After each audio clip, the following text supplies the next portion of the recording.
आज के बाद फिर तुम्हें चिंता और डर नहीं सताएगा।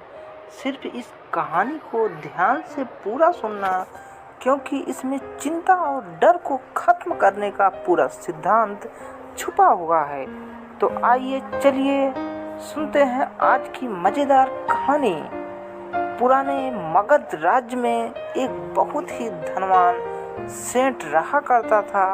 उसके पास बहुत धन दौलत थी।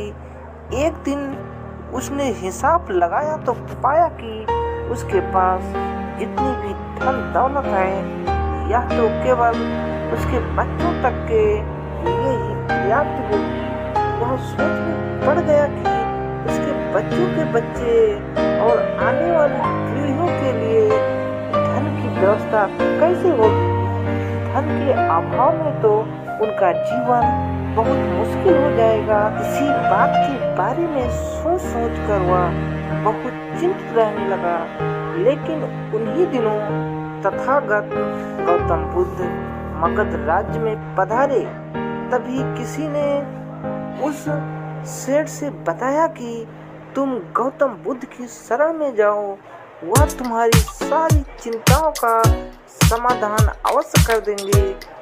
वह इंसान गौतम बुद्ध के पास दौड़ता हुआ जाता है और कहता है, हे महात्मा बुद्ध, मैं चाहता हूँ कि मेरे पास इतना धन हो कि मेरे आने वाले पीढ़ियाँ और उनके बच्चे और उनके बच्चे आने वाली कई पीढ़ियों तक मेरे धन का उपयोग करते रहें और वह धन समाप्त ना हो। गौतम बुद्ध ने उस सेठ की बातें सुनकर मुस्कुराया और बोले, बिल्कुल ऐसा ही होगा, लेकिन उससे पहले तुम इस नगर के बाहर वाली झोपड़ी में रहने वाले परिवार को एक टाइम के खाने की सामग्री देकर आओ। यह सुनकर वह बहुत खुश हो गया और तुरंत ही एक दिन के खाने की सामग्री के साथ थैला लेकर नगर की बाहर वाली कुटिया में पहुंच गया। वह जैसे ही कुटिया के अंदर गया तो उसने देखा कि कुटिया के अंदर एक बूढ़ी औरत और उसकी जवान बहू है। बूढ़ी औरत बैठकर ध्यान कर रही थी और उसकी सास रसोई में खाना बना रही थी। सेठ ने बहू की तरफ देखकर खाने की सामग्री का थैला आगे बढ़ाते हुए कहा, मैं इस नगर का एक अमीर सेठ हूँ और तुम्हारे परिवार के लिए एक दिन के खाने का राशन लेकर आया हूँ, इसे रख लो। यह सुन बहू ने मना करते हुए कहा, लेकिन हमारे पास आज के खाने की व्यवस्था है। सेठ ने कहा, इससे कल की खाने की व्यवस्था हो जाएगी। इस औरत ने कहा, माफ करें, लेकिन हम अगले दिन के लिए घिया इकट्ठा करके नहीं रखते।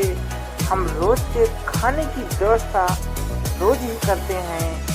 यह सुनने के बाद उस सेठ ने सोचा, यह लोग हैं जो अपने कल के लिए भी कुछ इकट्ठा नहीं करते, और एक मैं हूँ जो अपने आने वाली कई पीढ़ियों के लिए धन इकट्ठा करने की चिंता में मरा जा रहा हूँ। अब उस सेठ को समझ आ चुका था कि आखिर गौतम बुद्ध ने उसे नगर के बाहर वाली इस कुटिया में क्यों भेजा था। अगले दिन सुबह होते ही वह सेठ फिर गौतम बुद्ध के पास दौड़ता हुआ पहुंचा और बोला, हे महात्मा, जो मुझे आप समझाना चाहते थे मैं वह सब समझ चुका हूँ, लेकिन क्या आप मुझे थोड़ा विस्तार से बताएंगे कि चिंता होती है क्या, या कैसे पैदा होती है और इसका निवारण क्या है। गौतम बुद्ध ने कहा, कल के लिए की जाने वाली चिंता हमेशा कल को बदले या न बदले, लेकिन वह हमारी आज की खुशी जरूर छीन लेती है। चिंता एक ऐसी मानसिक बीमारी है जो हमारे जीवन से हर तरह खुशी छीन लेती है और इसे नीरस बना देती है। असल में चिंता का कोई वास्तविक अस्तित्व ही नहीं होता। चिंता एक ऐसा भाव है, ऐसा विचार है जो आने वाले भविष्य के डर से पैदा होता है।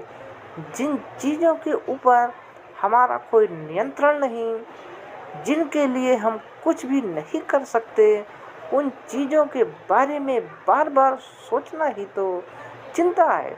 गौतम बुद्ध ने आगे कहा, जरा एक बार गहराई से सोचना और सोचकर देखो कि जिन चीज़ों में तुम्हारा बिल्कुल भी नियंत्रण नहीं है, जिन्हें तुम चाह कर भी नहीं बदल सकते, अगर उन चीज़ों के बारे में तुम पूरा दिन ना भी सोचो तो क्या बिगड़ जाएगा? उस इंसान ने कहा, बुद्ध तो क्या आपके कहने का अर्थ यह है कि हम किसी भी चीज़ या घटना के बारे में सोचना ही छोड़ दें? गौतम बुद्ध ने कहे, जीवन में जो भी समस्या आई है या फिर आने वाली है, उसके बारे में विचार करके उसका समाधान निकालना या तो हमारे बुद्धि का धर्म है, लेकिन उसी समस्या के बारे में निरंतर लगातार बार बार सोचना यह एक मानसिक बीमारी है। जब हमारा दिमाग किसी एक घटना, किसी एक विचार में अटक कर रह जाता है, उसी एक चीज़ या घटना के बारे में पूरे दिन सोचता रहता है, बस उसी बीच में कहर कर रह जाता है, तो ऐसा विचार हमारे जीवन से सारी खुशी, सारा चैन, सारा आनंद छीन लेता है। चिंता करने का सीधा सा अर्थ है कि जो हमारे जीवन में हुआ ही नहीं, उसके बारे में व्यर्थ ही सोचते रहना। बुद्ध ने सेठ की तरफ इशारा कर कहते हुए कहे, आखिर सोच सोच कर तुम क्या बदलोगे? लेकिन हाँ, अगर तुम उसके लिए कुछ कर रहे हो तो ज़रूर कुछ बदलाव कर सकते हो। लेकिन अगर उस चीज़ या घटना के बारे में तुम बार बार सोचना छोड़ दोगे तो कुछ भी नहीं बिगड़ने वाला। तो क्यों सोचते रहते हो एक ही बात के बारे में? क्यों अपनी हर खुशी और जीवन के शांति को अपने ही हाथों उजाड़ रहे हो?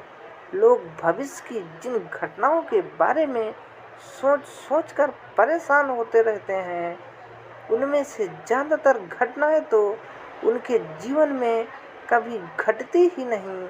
चिंता करने से तुम्हारी आने वाली समस्याओं का समाधान नहीं होने वाला, लेकिन तुम्हारा आज का सुख चैन जरूर चला जाएगा।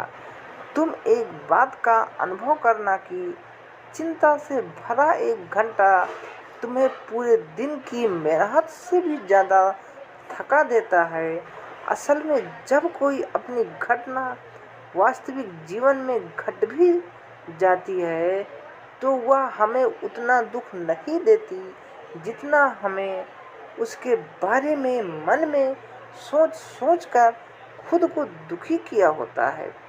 शिष्य ने गौतम बुद्ध से पूछा, तथागत, तो फिर उसके अनुसार जीवन जीने का सही तरीका क्या है?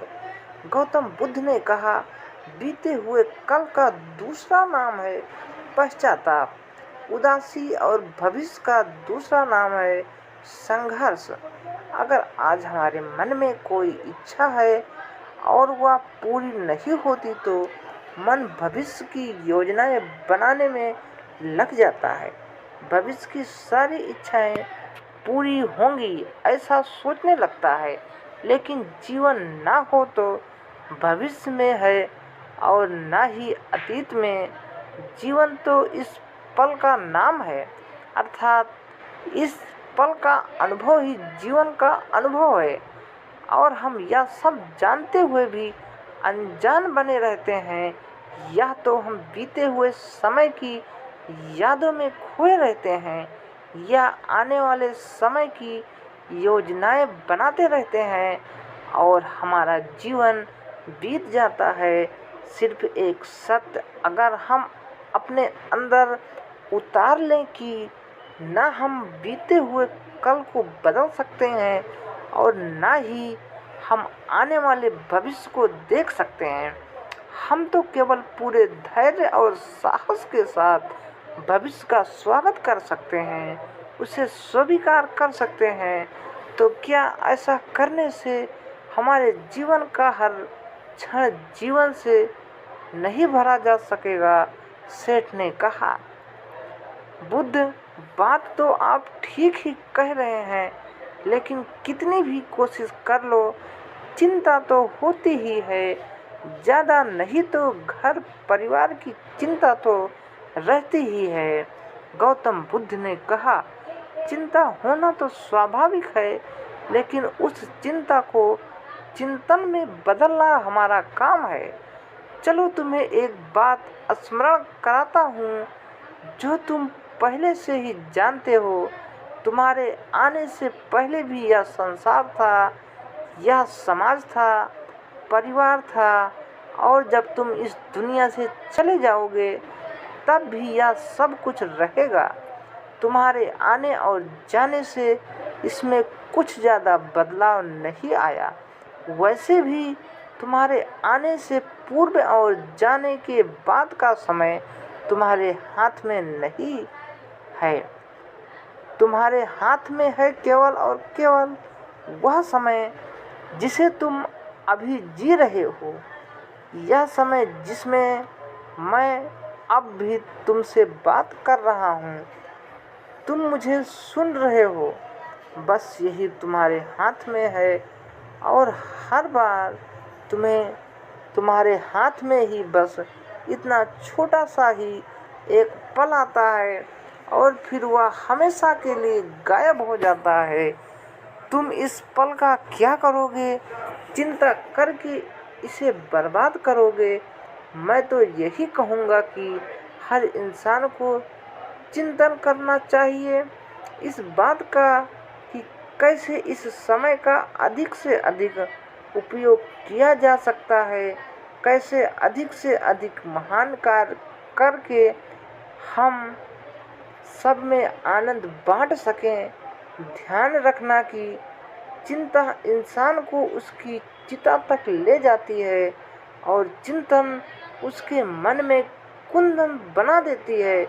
सेठ ने कहा, बुद्ध, मैं आपकी बात समझ गया कि हमें जीवन को ज़्यादा गंभीरता से न लेकर इसे पूरी ऊर्जा और आनंद के साथ वर्तमान में जीने की कोशिश करनी चाहिए। सेठ ने आगे प्रश्न किया, लेकिन बुद्ध, अगर कोई इंसान चिंता से घिर चुका है तो वह इससे बाहर कैसे आ सकता है? गौतम बुद्ध ने कहा, तुम कभी किसी बड़ी सुरंग से बाहर निकले हो? कितना भयानक अंधकार होता है।